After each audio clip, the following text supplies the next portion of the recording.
تعلیم الاسلام پہلے حصے کا آگے کا سبق چڑھ رہا ہے۔ بسم اللہ الرحمن الرحیم۔ سوال: مسلمان خدا تعالیٰ کی بندگی کیسے کرتے ہیں؟ جواب: نماز پڑھتے ہیں، روزے رکھتے ہیں، مال کی زکوٰۃ دیتے ہیں، حج ادا کرتے ہیں۔ سوال: نماز کسے کہتے ہیں؟ جواب: نماز خدا تعالیٰ کی عبادت اور بندگی کرنے کا ایک خاص طریقہ ہے جو خدا تعالیٰ نے قرآن مجید میں اور حضرت رسول مقبول صلی اللہ علیہ وسلم نے حدیثوں میں مسلمانوں کو سکھایا ہے۔ سوال: بندگی کا وہ طریقہ جسے نماز کہتے ہیں کیا ہے؟ جواب: گھر میں یا مسجد میں خدا تعالیٰ کے سامنے ہاتھ باندھ کر کھڑے ہوتے ہیں اور قرآن شریف پڑھتے ہیں، خدا تعالیٰ کی تعریف بیان کرتے ہیں، اس کی بزرگی اور تعظیم کرتے ہیں، اس کے سامنے جھک جاتے ہیں اور زمین پر سر رکھ کر اس کی بڑائی اور اپنی عاجزی اور ذلت ظاہر کرتے ہیں۔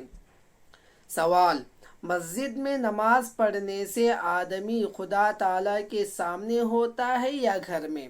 جواب: خدا تعالیٰ ہر جگہ سامنے ہوتا ہے، چاہے مسجد میں نماز پڑھو چاہے گھر میں، لیکن مسجد میں نماز پڑھنے کا ثواب بہت زیادہ ہوتا ہے۔ سوال: نماز پڑھنے سے پہلے ہاتھ، منہ اور پاؤں دھوتے ہیں، اسے کیا کہتے ہیں؟ جواب: اس کو وضو کہتے ہیں، بغیر وضو کیے نماز نہیں ہوتی۔ سوال: نماز میں کس طرف منہ کر کے کھڑا ہونا چاہیے؟ جواب: پچھم کی طرف، جس طرف شام کو سورج جا کر چھپ جاتا ہے۔ سوال: پچھم کی طرف منہ کرنے کا کیوں حکم دیا گیا؟ جواب: مکہ معظمہ میں خدا تعالیٰ کا ایک گھر ہے جسے کعبہ کہتے ہیں، اس کی طرف نماز میں منہ کرنا ضروری ہے، اور وہ ہمارے شہروں سے پچھم کی طرف ہے، اس لیے پچھم کی طرف منہ کر کے نماز پڑھتے ہیں۔ سوال: جس طرف منہ کر کے نماز پڑھتے ہیں اسے کیا کہتے ہیں؟ جواب: اسے قبلہ کہتے ہیں۔ سوال: دن رات میں نماز کتنی مرتبہ پڑھی جاتی ہے؟ جواب: رات دن میں 5 نمازیں فرض ہیں۔ سوال: پانچوں نمازوں کے نام کیا ہیں؟ جواب: پہلی نماز فجر، جو صبح کے وقت سورج نکلنے سے پہلے پڑھی جاتی ہے۔ دوسری نماز ظہر، جو دوپہر کو سورج ڈھلنے کے بعد پڑھی جاتی ہے۔ تیسری نماز عصر، جو سورج چھپنے سے 2.5 گھنٹے پہلے پڑھی جاتی ہے۔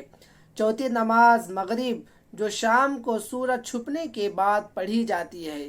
پانچویں نماز عشاء، جو 1.5-2 گھنٹے رات آنے پر پڑھی جاتی ہے۔